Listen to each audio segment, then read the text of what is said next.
Brick by brick, the Gayety Theater is being torn down, and along with it, a piece of Boston's history. Well, the people who demolish it should feel guilty. Who should feel the loss is another question. I mean, probably there are not enough people who remember the Gayety to realize what the loss is.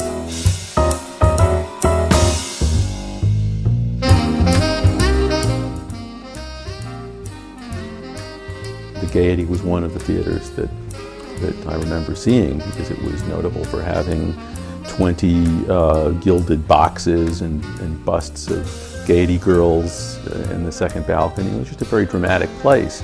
And it was also a place where you could see a double feature for $1. So it was a very attractive and fun activity to just go. It was built in 1904, and it was originally a vaudeville house. Around 1910 or so, when the neighborhood started to change and more African Americans came into the neighborhood, it became the resident theater for that community. And it stayed the resident community for that theater until roughly 1930. The Gayety Theater historically was one of the first theaters to deal with black theater, rendezvous, and things that should be protected.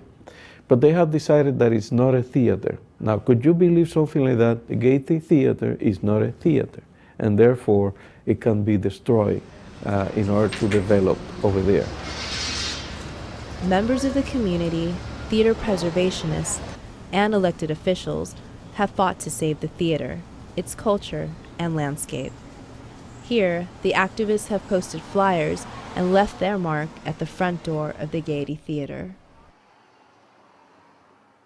There were laws on the books to preserve this theater, and there was a cultural corridor that was, designated, and this was part of that cultural corridor.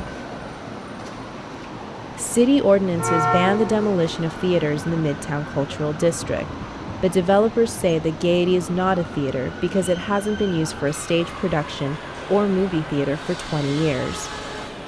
City Councilor Felix Arroyo says the mayor's redevelopment authority pushed the demolition through without listening to the Chinatown residents. We have to understand that developing, it's not just a market issue, it's also a community issue. It's not a matter of developing and then democracy is a tool for developers, but it has to be a tool for the people. And when there is conflict between developing for profit and the ability of people to live in their own neighborhood, those of us who are elected should understand clearly where we should be. I think people want to see the community benefit from the development, and that's something that's not really happening. And I think people are really worried about working class people and immigrants and people that have always called Chinatown home being squeezed out. The last attempt to save the Gayety Theater was at the Zoning Board of Appeals hearing. The board refused to hear the arguments that the demolition was unlawful. It claimed it didn't have the right to hear the appeal. They refused to tell us why they were refusing to allow it to be discussed, even though this had appeared in a public notice of a hearing on precisely this issue. There were dozens of persons who showed up to hear it who feel very strongly that this theater should be preserved as a landmark. The crowd of activists and residents marched to the city's legal department to get the meeting reopened. We got instructions from the Corporation Council not to have a hearing. It's already been decided in court, which can't be true. You cannot decide a challenge to ISD until you exhaust your administrative avenues, which is ZBA. I don't know where they got that information. They wouldn't show anything, any written instructions. That's why we're here. It's another attempt by the developer to really kind of gradually kind of disintegrate the very fabric of the neighborhood, the Chinatown neighborhood. And also, from the point of view of the theater, the Gayety Theater is a very historic, place. Kensington Investment Company's president, Ralph Cole, refused to talk. The meeting was reopened several hours later. but the board appeared uninterested. At least 2 were seen staring at the ceiling and reading while the crowd pleaded to stop the demolition.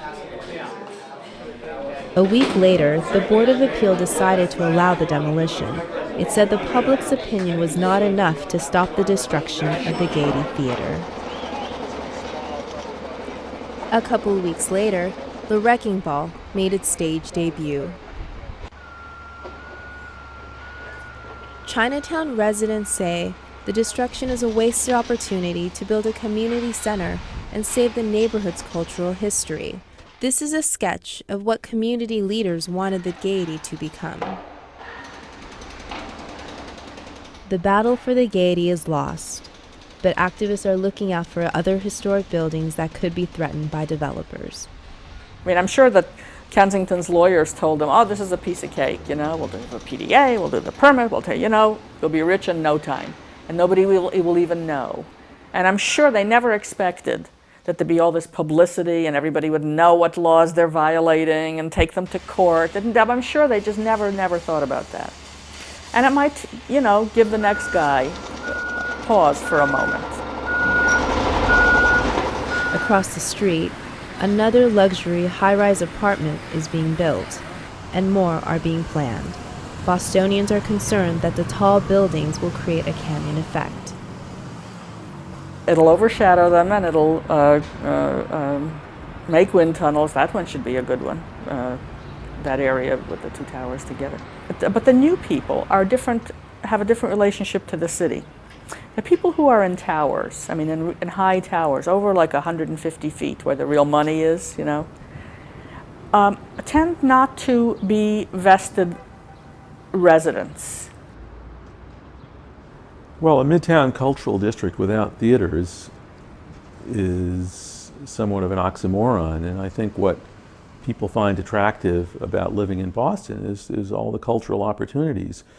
So if you Houstonize or Dallasize Boston by replacing all of the cultural institutions with high-rise apartments, nobody's going to want to live in them. But if you walk further up Washington Street into the areas that are new, such as in front of the Ritz Tower, you see there's no street life whatever. It's hermetically sealed. It turns its back to Washington Street. This is the danger of turning a cultural and mercantile district into an apartment district. That there's just no street life, no commercial life, no cultural life when that happens.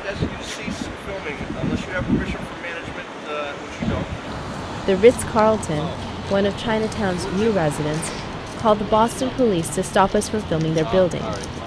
We were standing on a public sidewalk. You can't go over to that sidewalk. Most certainly do. You guys own that sidewalk? We own that parking lot. We do not own that sidewalk. But you can't film my buildings. The Paramount we own. Emerson owns now. Emerson just bought it.